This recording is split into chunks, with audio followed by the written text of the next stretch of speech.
Good morning. Welcome to Inverness. Well, about 10 miles outside Inverness. Chickens are going mad this morning, I don't know why.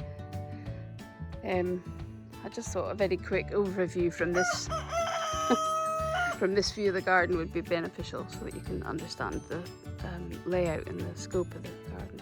So obviously that's the back of the house there, and this whole area up there, and it goes all the way along to the end of the house, is a kind of lawn that we've been cultivating because we wanted some kind of cottage gardens up there, so a nice lawn. Anyway, so and then the path comes down here in front of this mountain ash, which is a monster of a tree, very laden with rowan berries just now. And then this section here is what we describe as the ruin, but we think it's not actually a ruin. It's likely to be the remains of an old farm wall probably, but it gives a lovely bit of sort of contour here, and there's a strange sort of stone circle here in the middle.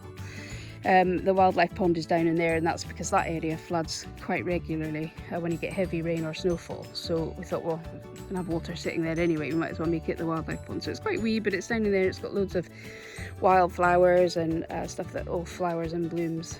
We've got alchemilla, we've got a couple of different types of primula, we've got pink marshmallow and big moon daisies. So all that comes up lovely late spring, early summer, and then there's a wee seating area right in the back there. Loch Ruthven, as you can see, is just through the trees along here. So there's a wee path then, and that's a comfrey patch, and along the back there we've got the composting bins there. So this is the vegetable garden.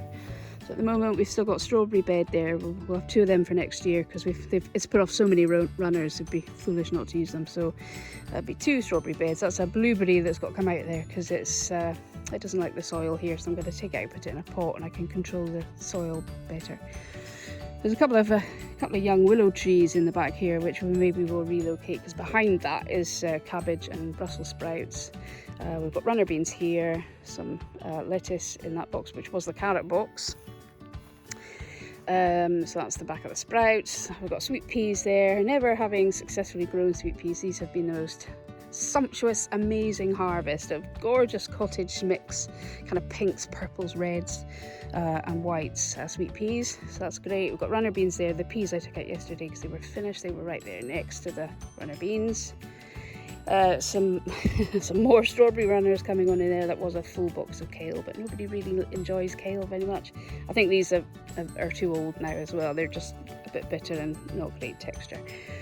So the bed at the back there is actually a row of autumn carrots and yet more strawberry runners. That's a cauliflower box, which I've direct sowed another small collection of cauliflower.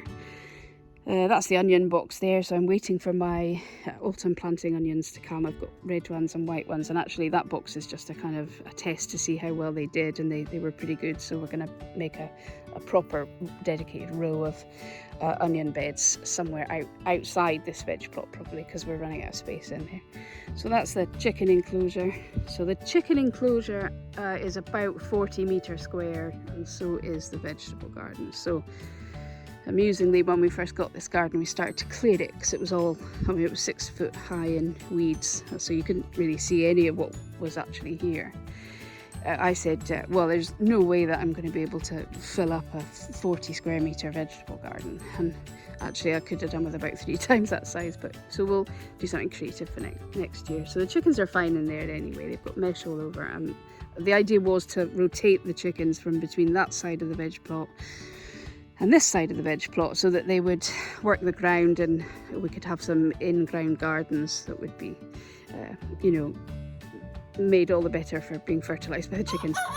However, the chicken house took on a life of its own, and it's too heavy to move, and I hadn't thought at that time about a chicken tractor idea, so we're stuck with that, but you never know what we might progress to. So beyond that, the garden goes on beyond that, right to the back where the wall is. So it's another, I don't know, 40 feet maybe. So we've got a pile of mint here. This was mint and borage, lovage. There's some St John's wort. So it's just a whole range of random herbs and edibles there that were planted by the last folk who lived here. And sadly, mint was not kept in a box and is now taking over the whole garden. So that's where we're going to put we've got a wee polytunnel for next year, so we're going to put that at the end of that. So hopefully the warmth from the wall, soaking up the wall, it's a real sun trap down there, will radiate back into the polytunnel and shelter it a bit from the wind as well. So that's it. So sorry, I'm whizzing away here. We're just starting to build a kind of a Mediterranean herb garden bit there, just in front of the shed. So yeah, that's it. So that's the back of the steading, that's the back of the house. So you can get an idea of the layout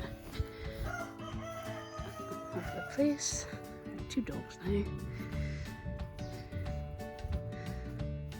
So that's a paddock in there, and it comes round. Let's get a view of the dog there to the back of the house. Well, that's the front of the house up there. The garden goes round the back as well, or around the front as well. So that's it. So that's how it works, and it really works. So it's a beautiful morning. Probably more from me later on. Thank you very much.